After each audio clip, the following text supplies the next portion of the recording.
কথা মূল কথা আমাদের আজকের এই সংবাদ সম্মেলন শহীদ শরীফ ওসমান বিন হাদি ভাইয়ের হত্যার বিচারের দাবিতে গতকালকের যে কর্মসূচি ছিল সেই কর্মসূচিটা খুবই শান্তিপূর্ণভাবে অনুষ্ঠিত হচ্ছিল, কিন্তু পুলিশ বাহিনী তাদের উপর যেই হামলা করে তার প্রতিবাদে জুলাই মঞ্চ আমরাও রাস্তায় নেমে আসি।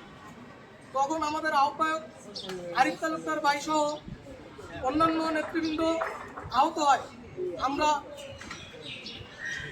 এই বর্বরোচিত হামলাকাণ্ডের তীব্র প্রতিবাদ ও নিন্দা জানাচ্ছি। সাংবাদিক ভাইয়েরা মেইনলি জাতির বিবেক, যখন সাংবাদিকদের উপরে আক্রমণ করা হয় আমার মনে হয় জাতির বিবেকের উপরে তারা আক্রমণ করেছে। তারা এই সাহস পেল কোথায়, এই অনুমতি তারা কোথায় পেল, এটা খুঁজে বের করতে হবে।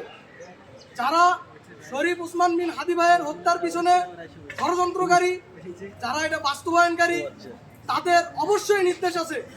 তাছাড়া এই বিচারের দাবিতে মাঠে নামলে কেন তাদের উপর আক্রমণ করা হলো? 24 সালের 5ই আগস্টের পরে প্যাকেটটা বদলাইছে, কিন্তু ভিতরের যে কোয়ালিটি এবং কোয়ান্টিটি সেটা মনে হয় একই রকম রয়ে গেছে, শুধু প্যাকেটটা থেকে আস্তে আস্তে বের হয়ে আসছে। বাঙালি জাতি প্রতিবাদী জাতি। একটা বীর বা বিপ্লবীকে যদি হত্যা করা হয় সেখান থেকে লক্ষ কোটি বীর বা বিপ্লবীর জন্ম হয়, এটা তারা মনে হয় ভুলে গেছে। তারা হয়তো বা ভেবেছে একজন বা দুইজনকে হত্যা করব, সবাই মনে হয় চুপ করে যাবে, কিন্তু আসলে না। বাঙালি চুপ করার জাতি না। বাঙালিকে আহত করলে তার পাল্টা জবাব বাঙালি দিতে শিখে গেছে। আগের সেই দিন আর নাই যে বাঙালিকে অত্যাচার নির্যাতন করে দমায় রাখবেন।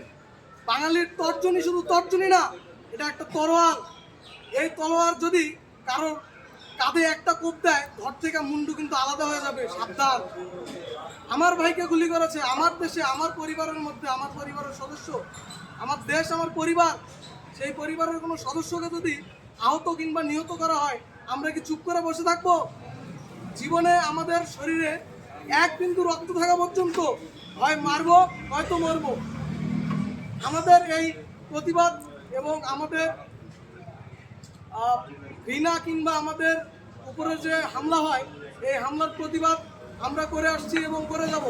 ওসমান হাদি ভাইয়ের বিচার করতে পারেন না, আবার আমার ভাইয়ের উপর লাঠিচার্জ করেন, গুলিবর্ষণ করেন। এই সাহস পাইলেন কোথায় আপনারা? সাবধান হয়ে যান, এখনো সময় আছে। হাদি ভাই মৃত্যুর অনেক দিন পার হয়ে গেছে, তার বিচারটা একটা চ্যালেঞ্জ ছিল। সে নিজে মুখে বলে গেছে আমার বিচারটা কইরেন, আমার বিচারটা কইরেন। এটা আমাদের জন্য চ্যালেঞ্জ, এই সরকারের জন্য এটা চ্যালেঞ্জ।